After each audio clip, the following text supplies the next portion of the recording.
Hey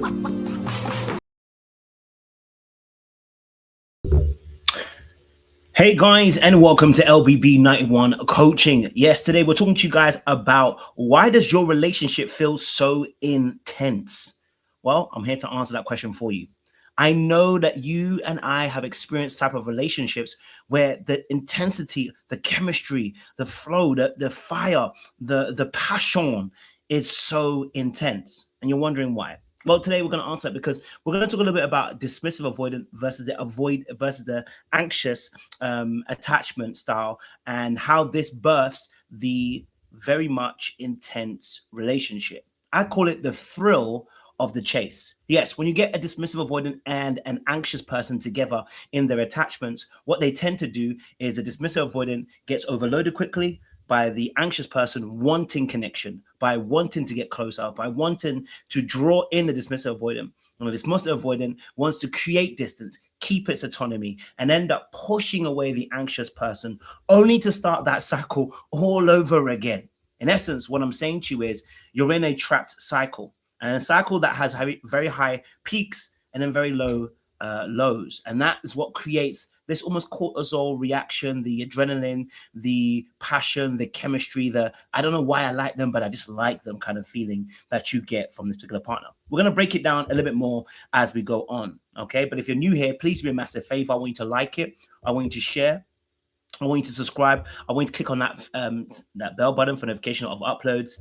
And we also appreciate your presence being here. Okay, so let's talk a little bit about this. I mentioned dismissive, avoidant, and anxious, and this is what we call attachment styles. So attachment is just the way that your nervous system kind of learn how to seek safety in a relationship. And so this was born by John Bowlby, Mary Ainsworth. They were, experimenting, and as they do back in the day, okay, and observing. And what they noticed is how young kids, develop their relationship or their attachments with their caregivers. And then they came up with 4 different attachment styles. We're going to focus on 2 of them, the anxious and the avoidant. The anxious attachment is really focused on creating closeness and connection. It needs it to feel safe. Its fear is that they're going to be abandoned. And then you have the avoidant, the dismissive avoidant. By the way, there are 2. So there's dismissive and fearful avoidant, just in case you don't know, right? The dismissive avoidant is the clue in the name. They're dismissive of their own emotions and other people's emotions at time and feelings because it becomes overwhelming. And so they want to create space. So you can imagine you've got a north and a south kind of operating against each other. It's kind of almost like repelling. But at certain times, it becomes a north and a north, and it becomes repel. And then you have kind of like a north and a south at times, and it kind of comes together. This is what creates this intense cycle and energy that you're feeling in that relationship. Whether you're the dismissive avoidant or whether you're the anxious person, I want you to understand when I'm talking about these things, I want you to be accountable no matter what side you're on. If you're going to type in a chat how bad avoidants are, it's not going to help you. And if you're going to type in how bad anxious people are, it's not going to help you. What's going to help you is recognizing that you need to be accountable for the choices you are making.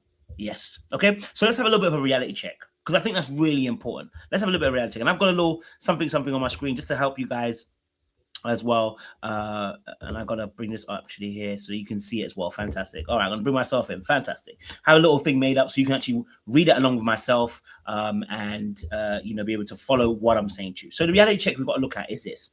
The relationship that you're going to build with somebody who is an avoidant or somebody who's anxious, and both of you in a relationship, will feel some level of intenseness because it's often the chemistry and the vibe. It's the chase. It's the thrill of the chase. Okay.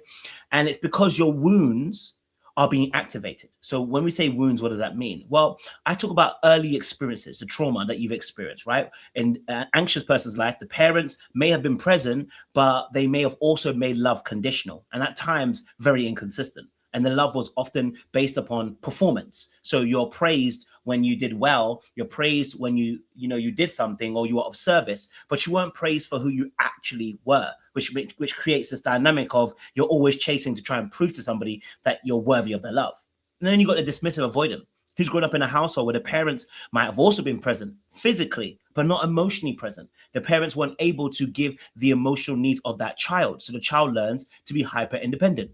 I don't need anybody. And the anxious person learns, I need you. And so you can imagine with both of these things going at it, I don't need you versus I need you. If I need you, I'm going to come and grab you. But if I don't need you, I'm going to push you away and put my hand in your face. Okay, that's too far. But you know what I mean?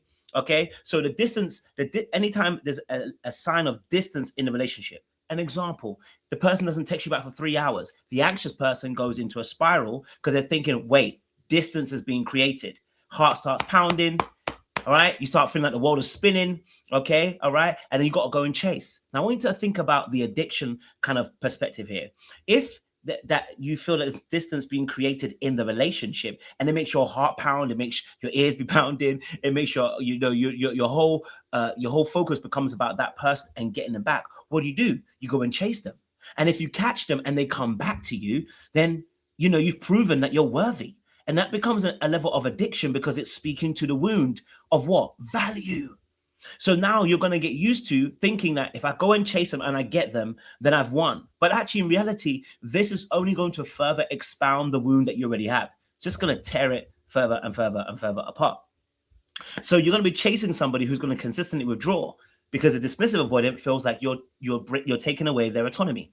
They are overwhelmed and overloaded by the emotional capacity of the anxious person. And what ends up happening is the dismissive avoidant feels like, wait, too much is happening, too much energy. I'm losing myself. I need to have a sense of self-worth. I need to have my own self-identity. You're too close to me. And they begin to panic and they begin to react to the anxiety of the closeness and they push away. Okay. In reality, what's actually happening is both parties are struggling to have proper boundaries. The anxious person doesn't have good boundaries when it comes to their self-identity. And the dismissive avoidant has too strong a boundary for their self-identity that they don't allow each other to connect appropriately. So the anxious person makes the dismissive avoidant feel trapped. Okay. So let's talk about this hard truth, because there is a hard truth here. Okay. That both these people are drawn to each other because they're speaking about what they actually need. They are actually speaking about what they actually need, which is why the relationship becomes so intense. Okay, for the dismissive avoidant, they never got the warmth, the emotional care that they needed as a child. The anxious person provides the warmth, the fire, the passion, and provides that energy, that spark, that life. I want you, I desire you energy, right? And at first it seems good. It's almost like eating a pack of sweets and you've got unlimited amount of sweets. You can eat as many as you want. And after a while you realize I've had enough. But the sweets just keep refilling. And after a while you get this anxiety and you feel like you're going to be overloaded by too many sweets. At first it was good, but now I feel like I'm being triggered. And so that's what creates that for the dismissive avoidant. That's what seduces them into a relationship. The anxious person also enjoys the allure of the elusiveness of the dismissive avoidant, right? The apparent strength of the dismissive avoidance, the fact that they have their own boundaries, their own identity. They're not moved by anybody. They do whatever they want. This draws the anxious person in. I need to chase. I need to get. I need to claim. I need to go ahead and get. But when they go ahead and get, and the person then pulls away, it creates the abandonment all over again. And actually, it's almost becoming self-harm, because now it's becoming an emotional self-harm in a sense, because they get them and they pull away. They get them and they pull away. And each time that happens, you're further and further getting hurt by the situation. But it's seductive, it's seductive, it's intense. I want it, I desire it. It's a bit like sweet and sour chicken. Sometimes you just get a little taste. Okay, I don't know if that works. But you know what I'm saying to you, okay? So let's talk a little bit about the pain point here, because there is a pain point here for these two attachment styles. And if you're listening to this, you probably already know. The anxious person often feels abandoned, and the dismissive avoidant person also feels like there's too much pressure emotionally in the relationship. And I know you're already screaming, saying, it's them, it's them, it's them, it's them, it's them, it's them. I'm not very professional, am I? You're probably wondering how I could be a coach. But listen, you sign up for the coaching, you'll see how well it works, right? They're probably saying, this big aspect in terms of, in fact, let me even change my little settings. I've got a little screen for you so you can follow again, right? So, you're probably complaining that it's them and they're the problem, etc., etc. But the reality is both parties don't feel emotionally safe, right? They don't feel emotionally safe. And I've already explained why that happens. One feels that there's too much pressure. One feels that the other person's abandoning them. The anxious person thinks, why are you pulling away from me? And they want to solve that conundrum. They want to solve that puzzle. They want to solve that problem that's going on. And the avoidant person thinks, why are you asking so much of me?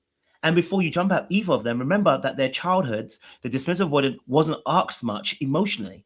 And the anxious person was asked too much of, in terms of only being conditional when they're wanted for something. right? And so this creates the abandonment. This creates the fear of rejection and autonomy loss, right? One is trying to close a gap. The other person is actually trying to give me space, right? So both are feeling unsafe emotionally within the relationship. And by the way, emotional safety is the ability to express your feelings, your thoughts, your ideas, to feel and to emote without the fear of judgment, without the fear of guilt, manipulation, shame, etc. Okay, all right. So let's flip it around a little bit so we can get a bit of a better idea. I don't want you to look at the other person as to the reason why they're the enemy. I get it, I understand, and I'm with you. Okay, I feel your pain. Okay, I'm a dismissive avoidant, becoming more secure. And I know there's a lot of anxious people who are looking at me like, yeah, see, I knew it. I can tell he's a bit of a avoidant. I can smell him. You've got a bit of an ear for it now and a bit of a nose for it. I hear it, but before you jump on me, let's discuss this. Let's flip it around a little bit, right? The real enemy isn't the person. Yeah, the real enemy is not the person. You see, what you're not recognizing is that someone might say the universe. Some of us who are Christians might say God, Jesus. Some of us might say it's just life, whatever you class it as. The reality is life is presenting you an opportunity to heal. How? Well, when you deep it and you realize that when you keep meeting those people, it's because you're attracted to those people. Did somebody force you into a relationship? No. Okay, so then you went into it willingly, right? Okay, so you chose that. And the reason why you chose it is because this is the pattern that you're used to choosing. And you're trying to solve an issue in your childhood through the emotional wound. What you must understand is wounds, beliefs, behaviors. The reason why you choose is a behavior. The behavior is born out of a belief. The belief is born out of the experience. The experience informs your belief, and your belief informs your behavior. So you're not doing this randomly. It's a pattern. And both parties are funny because even though they are seduced by each other, they both confirm their own confirmational bias. The avoidant confirms that, hold on a minute, right? That this being too emotional is too overexposing. Look what's happening with the other person. They can't give me breathing space. They can't let me be me. Look, I'm about to lose my autonomy if I even open myself up to them. You're confirming my bias. That's why I don't get too close to people. That's why I don't get too emotional. And the anxious person is going to confirm their bias. Everybody leaves me, everybody abandons me, and everybody goes away. Why? Because, you're pulling away, you're not talking to me, you're suddenly, I know something's changed, right? So they're confirming the bias that they have already about love. Secure love, though, which is what we're all trying to be, which is secure, meaning we're able to emote, regulate our feelings, and be able to recognize that problems or hard conversations or sharing emotions, etc., does not break a connection. Okay, so being secure requires a level of self-awareness, but also an ability not to react, but to respond. Okay, so let's do a little bit about let's break this down, this last little part, and then kind of get into the last point, which is obviously healing in terms of what you can do going forward. So let's break it down. This is a very intense relationship. Okay, all right. You've been chasing or you've been running for a very long time. Okay, your feet are tired. Okay, all right. But so for some reason, y'all just want to keep going around that circle. Something cute about it, something sexy about it. Yes, there is. There is something very, very sexy about someone consistently calling you, even when you don't want them to call you, but you want them to call you because you want to feel like they actually want you. And there's something very, very, how do I say, fulfilling about chasing someone who doesn't want to be caught and then finally catching them by the tail of their coat and yanking them back into a relationship. Nothing so beautiful as that. Right. So let's break it down. The dynamic becomes intense because both people are being triggered, meaning you have a heightened sense of arousal in the moment when these things are happening. Okay. The anxious person often reads the distance as rejection and immediately wants to close it. You're texting too much. You're calling too much. What are we? What can we be? And you keep saying these things because you're trying to assess the distance between yourself and another person. You're sensing something's not quite right. The avoidant person is like, going silent, stonewalling, ignoring messages, not texting you back quickly enough, right? Because they're trying to create distance in a relationship. And so the anxious person is going to go into a protest. They're gonna fight for their right to be in this relationship. Okay, all right, which is what I said about over texting, the questioning, the emotional intensity, the wanting assurance. Just tell me you love me, tell me that you need me, tell me that tell me you want me, tell me you need me, tell me you love me, tell me you need me. Yeah.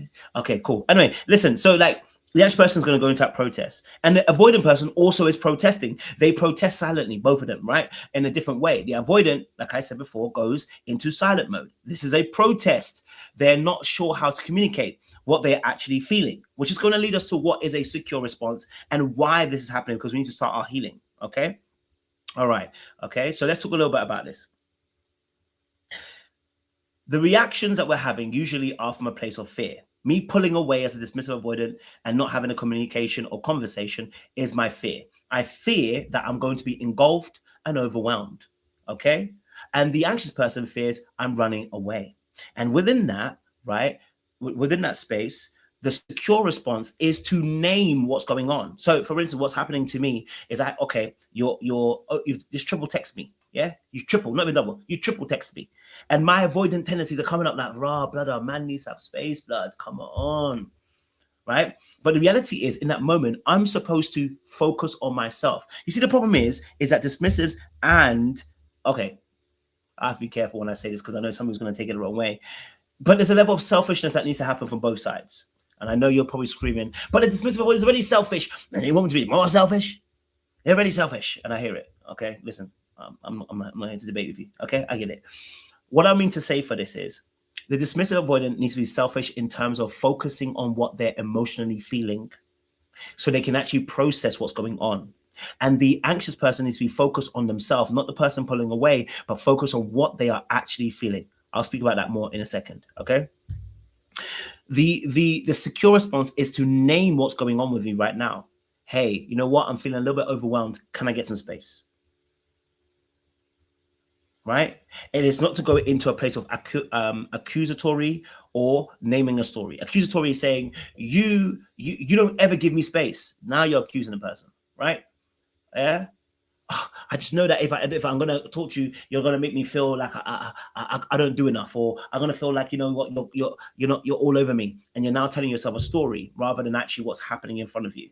You need to name what's going on with your emotions, but you can only do that when you focus on yourself.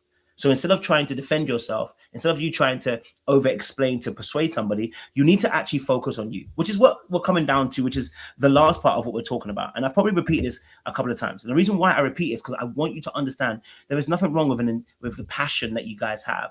But you're annoyed at this moment. That's why you got this video, because you're wondering, when does it stop? When can we get to that place? And I'm here to tell you, it stops when you decide. It stops when you decide to change your behavior and focus on being more secure. It stops when you start ruminating on how to try and capture that person again, or how to put distance between yourself and them. And when you actually start focusing on what I'm actually feeling, right? I don't feel safe. So why don't I feel safe?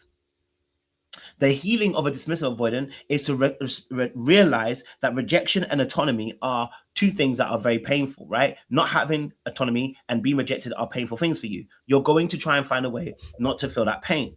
So stop worrying about the other person and start thinking about, why is it that I'm triggered by their need for closeness or reassurance? Why is it exactly that I'm having these feelings in this moment? What are the feelings? What are the emotions? What am I afraid of? Name it, label it, and say it. Once you catch it, bin it, kill it. Sorry. What are you afraid of? Name it, label it, say it. Okay, stick with that phrase because I'm going to be using it a lot in a lot of different videos. Name it, label it, say it. Meaning, stop talking and thinking about them and putting them in the seat of they're doing this, doing that. Think about what's going on with you. What am I feeling? I feel overwhelmed right now. I feel claustrophobic right now in this relationship. Why? Okay, cool. Where are those feelings coming from? Okay, I feel like because when you double text me, okay, so when they're double texting, you feel like what? What is it you're telling yourself? Right? So you have to ask these questions of processing your emotions by asking questions. The anxious person has to also work on this. Stop worrying about the other person and actually figure out, why is it that I'm triggered by distance? What story am I telling myself? What exactly is it that I need in this moment? What am I actually feeling? What are my emotions? What is it that I'm afraid of? Name it, label it, say it. Don't say it first without actually labeling it and naming it in your heart and your mind. Same for the dismissive avoidant. Too many people are quick to yappa yappa, which is that's the reaction, which is going to cause more fire in your relationship. What you need to do is take a break, go into isolation for a few minutes, and regulate. Then come back and have a conversation. You know what's going to be interesting? If you don't regulate, you're going to give your partner probably raw data. Something that I always tell people, raw data is emotional information without no filter. And you're going to give it to them and expect them to wade through it. And they're going to be frustrated by it because it's too much information. They don't know where to start. They're overwhelmed. And then it's going to come at a very intense situation because that person's going to pull away again and you're going to want to chase. So to answer your question, why a relationship seems so intense, it's because there's a thrill of a chase. And it's a final countdown. All right, stop. I don't know what's wrong with me. I'm so sorry, guys. I apologize. Listen, make sure you guys like, share, subscribe, click on that bell button for notification of uploads. We appreciate you. Leave a comment down below. Let me know if this helped.